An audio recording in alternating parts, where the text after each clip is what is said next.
Hey guys, welcome to episode 4 of the Motor Marvels Pride and Joys. We have a very special car today, one that me and Nick are frothing over. Just a little bit, just a little frothy. Just a little bit. Nick, explain it.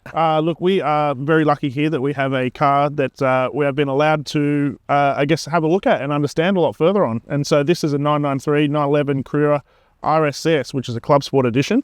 Very, very special car from back in 1995. So It's very unique. it is very unique, very special. It is quite gorgeous. Pretty much one of my favorite Porsches in existence. The shape itself, and it's just breathtaking. And As I think everyone knows, we are big Porsche enthusiasts. Yes. We've always loved them. If you've watched the podcast, you know that we love Porsches. Yep.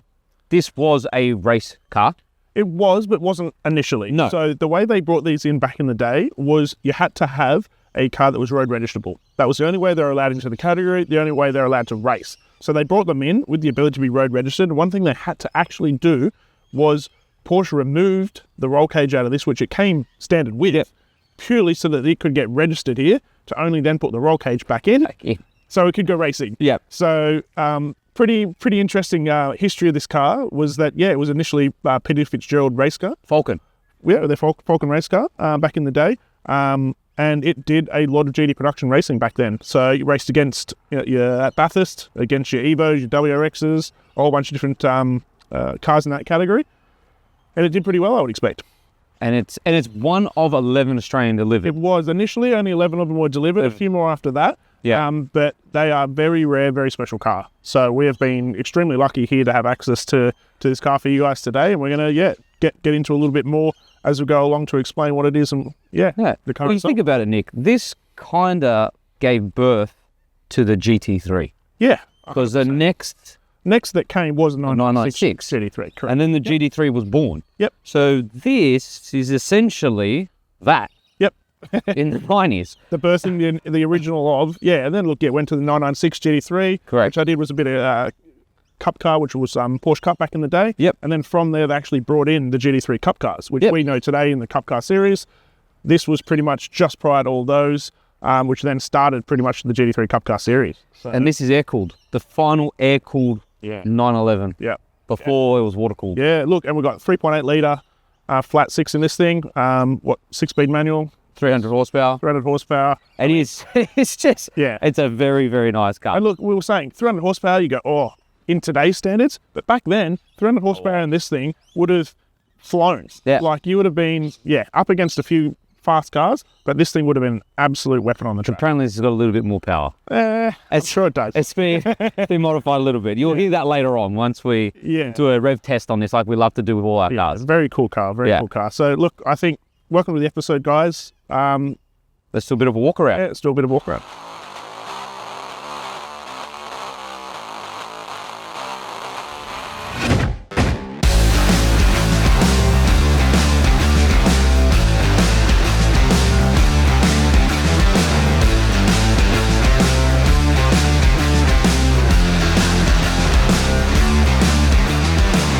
All right, Sal, so getting a little bit more into this, right?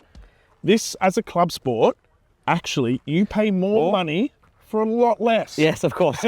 So, interestingly, we'll go around and we can tell you guys a lot about this car, but it's a lot less than you'd expect. The main reason for that is obviously it is the club sport version, so they're trying a race to car.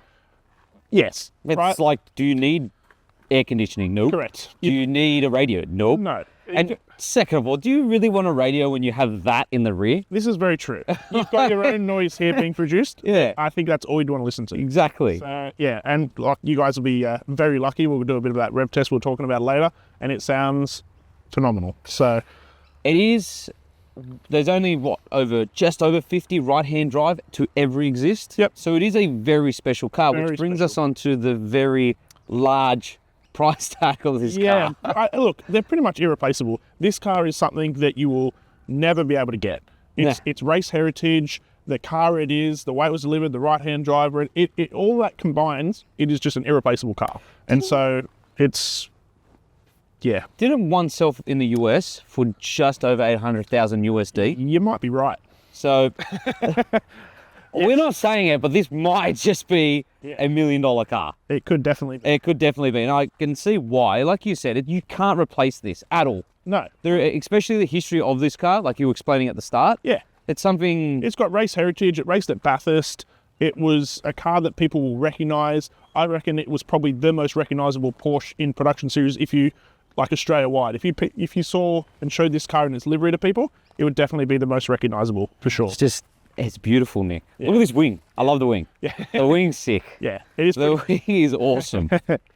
Just everything about it. It has a lot of presence. It does. Very special everywhere you look at it. And the good thing is, we don't make cars like this. We've said this on the podcast multiple times, right? Yeah. Is that cars aren't built like this anymore. Like they don't build them with passion and spirit in terms of being a motoring enthusiast. Cars are built now just in terms of tech and look, like just being efficient. You won't buy a car like this again. No, right? No way. And even then, all the Carrera Cup cars and everything you buy now, it's all the same. It's all, you have an upgrade to the new one, the next one to keep up.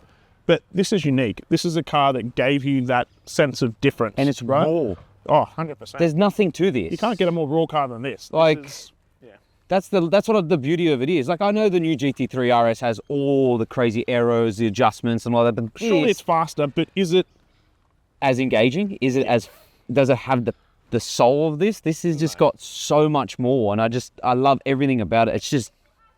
It's absolutely gorgeous in every way. And look, we're learning a bit about these wheel styles. So tell me, because you got the rundown on this. So the wheels themselves, you got the rundown on We did. So I'm a bit, you chat about these, I'll tell not you guys a little bit I've more completely about forgotten about that, to be honest. The way this worked back when they had to race it, right? So you're obviously doing a pit stop at the track. And this needs to be as quick as possible. Correct, but it still has to be like a road legal version. Correct. So they had to run basically the wheels it came with, the factory wheels, but they needed to try and make them a bit easier or a bit quicker, I suppose, for pit stops, obviously. So they added in here, basically, the ability for you to, I think it came with what we're understanding, a bit of like a leather surrounding so that you could actually get in there a bit easier to try and grip and get the bolts out. And stop them from threading.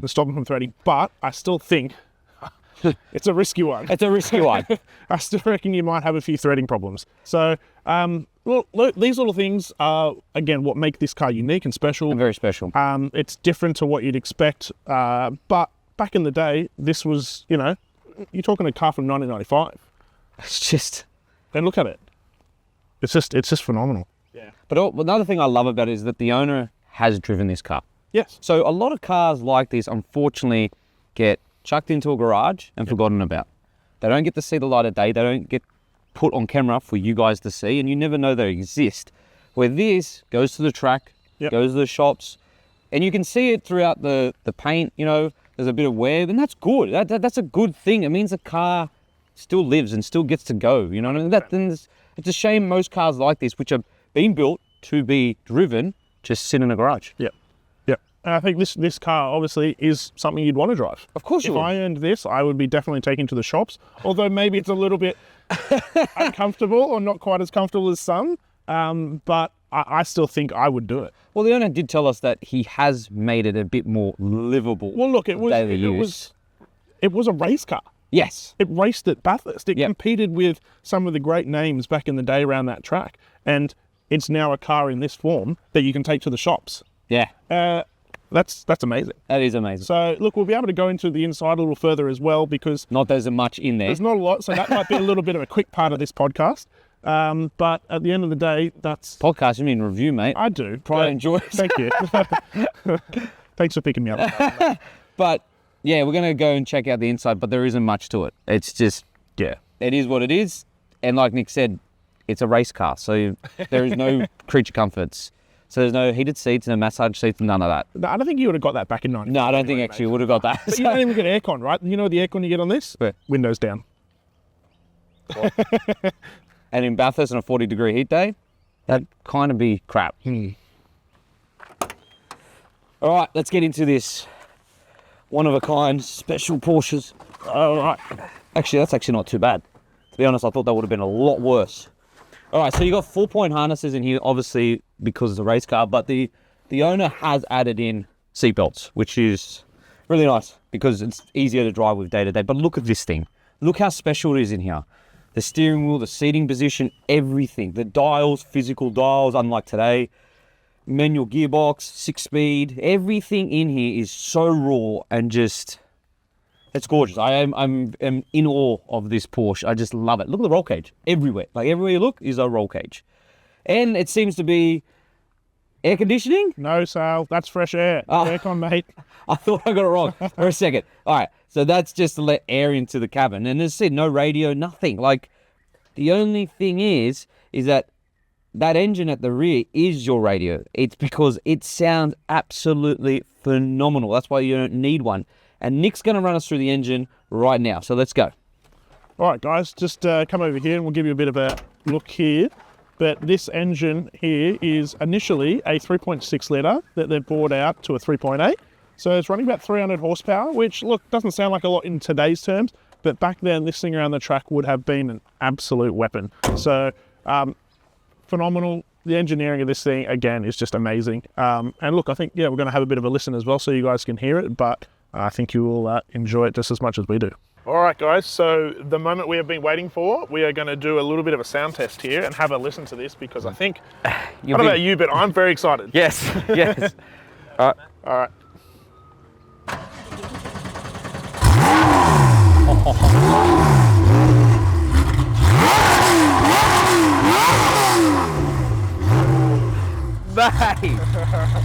Mate. That is, whoa, that is bad.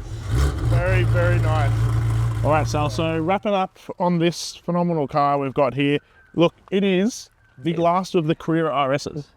There is no more Carrera RSs other than this car. So, I mean, that just makes this thing pretty special in general, right? It is extremely special. Look, they went to the GT3s and you got a GT3 RS, but no other Carrera RSs. And in its form factor like this, it was the fastest Carrera RS that they ever had.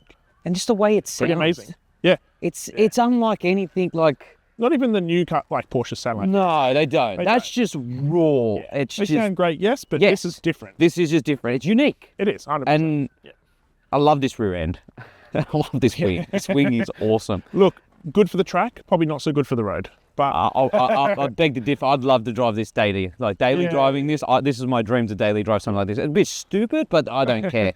Unfortunately, guys, we are not driving this on this episode. I don't really want to be driving a $1 million car. He's a bit of a bitch, but... Bro. Yeah, come on. Yeah, I'd give all right, it's irreplaceable, and I'm not doing that.